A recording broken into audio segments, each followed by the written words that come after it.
اهلا بكم في قناة حلو وحادي مع مريم، وحشوني كتير جدا جدا. ان شاء الله النهاردة هنعمل معاكم الطحينة الخام في البيت بكل سهولة، ومن بعد الفيديو ده مش هتشتريها تاني ابدا من بره. بس لو عجبك الفيديو اعملي لايك وشير وسبسكرايب علشان يوصلك مني كل جديد، واسرار كتير في الوصفة. يلا بينا نشوف الوصفة بتاعتنا. مقاديرنا سهلة وبسيطة. معايا كوباية من السمسم الاحمر، ولازم يكون متنقي كويس جدا، ومعايا كوبايه من السمسم الابيض، ومعايا كوبايه من الفول السوداني، ومعايا كوبايه الا ربع من الزيت، ومعايا كوبايه من الدقيق. وهسيب لك المقادير في صندوق الوصف. طاسه على النار وتسخن معايا، وبعد كده هنزل بكوبايه السمسم هتساوي معايا 125 جرام.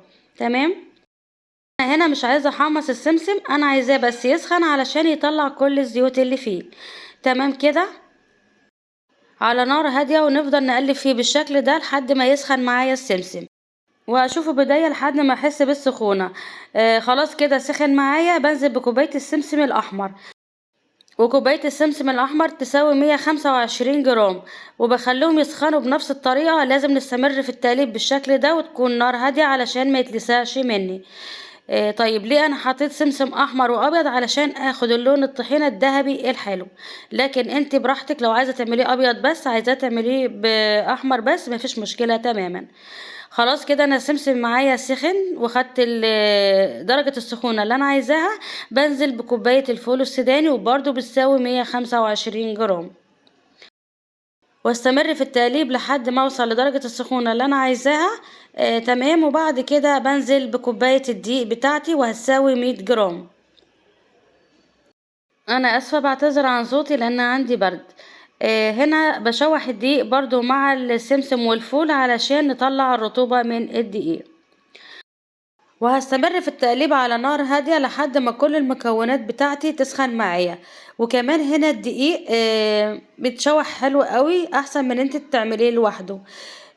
وغير كده ان هو برضو بيساعدك كمان ان انت لما بتيجي تطحني المكونات في الكبة بتاعتك ما وقفلكيش الخلاط بتاعك، وهيديكي نتيجة حلوة جدا وانت بتطحنيه احسن من السمسم لوحده.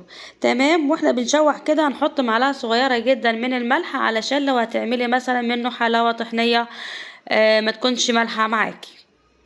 خلاص كده انا شوحت كل المكونات بتاعتي، وهي سخنة كده هاخدها على طول على الكبة.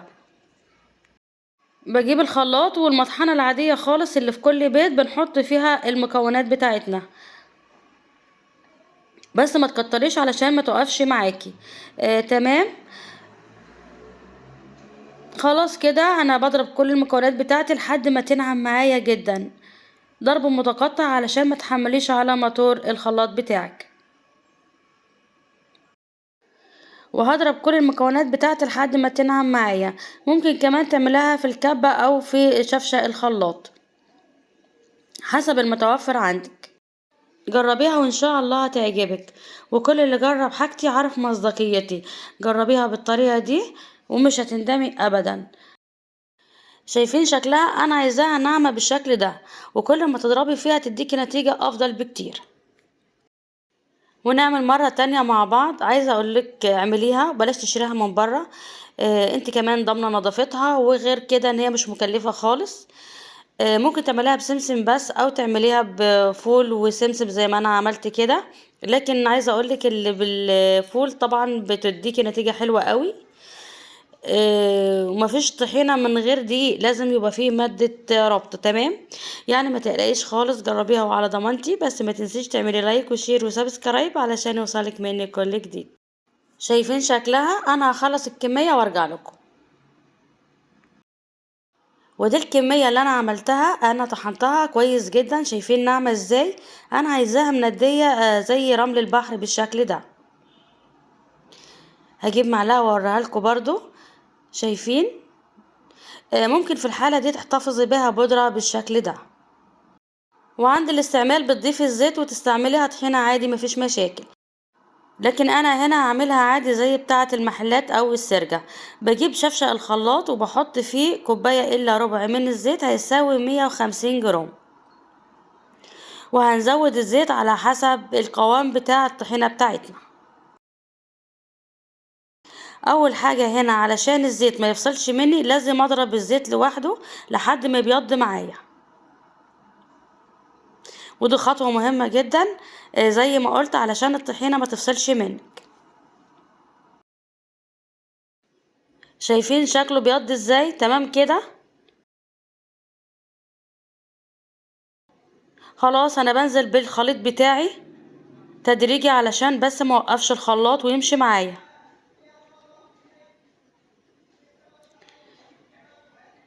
لو وصلت لحد هنا من الفيديو اعملي لايك وشير وسبسكرايب علشان يوصلك مني كل جديد، وكومنت محفز كده زيك حلو علشان يشجعني، وحط اللايك علشان اللايك بيرفع الفيديو.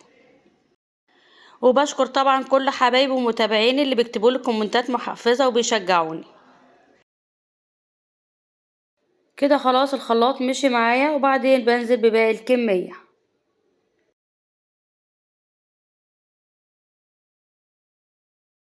انا هنا هضرب الطحينة بتاعتي كويس جدا، عايزاها ناعمة زي الحرير، مش عايزة فيها حبيبات. كل ما تضربي فيها اكتر كل ما تديكي نتيجة افضل بكتير. بنزل اي حاجة كده على الجوانب علشان كله يتجانس مع بعضه، وبحط معلقة صغيرة من السكر، ونغطي الشفشق بتاعنا ويلا نضرب فيها ضرب مبرح لحد ما تاخد القوام الناعم اللي احنا عايزينه.